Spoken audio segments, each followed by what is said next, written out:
মুড়ি কারখানায় ভয়াবহ আগুন। ঘটনাটি ঘটেছে মাধবডি থানা এলাকার পহলানপুর এলাকায়।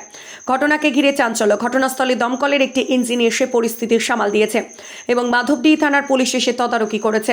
মুড়ি কারখানার মালিক বসুদেব পাল তিনি জানিয়েছেন, পহলানপুর এলাকায় তার একটি কারখানা রয়েছে।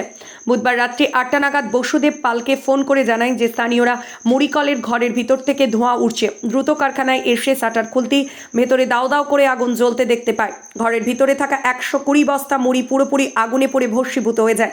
এই ঘটনাকে কেন্দ্র করে প্রাথমিকভাবে স্থানীয়রা দমকল চালিয়ে আগুন নিয়ন্ত্রণে আনার চেষ্টা করে। নিয়ন্ত্রণে না আসতে আরামবাগ ও বর্ধমান থেকে দমকল বাহিনী ঘটনাস্থলে এসে ঘণ্টাখানেকের চেষ্টায় আগুন নিয়ন্ত্রণে আনে।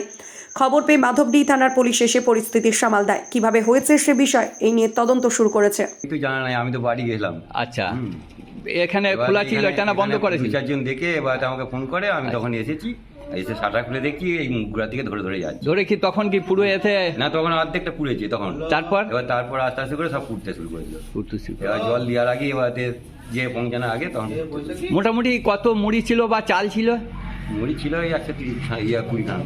120 খানা কি বস্তা? তার মানে কত এক বস্তায় কত থাকে? ওই 12 কেজি থাকে। 12 কেজি থাকে, 11 কেজি থাকে। আচ্ছা বেশ। আর চাল কতটা ছিল?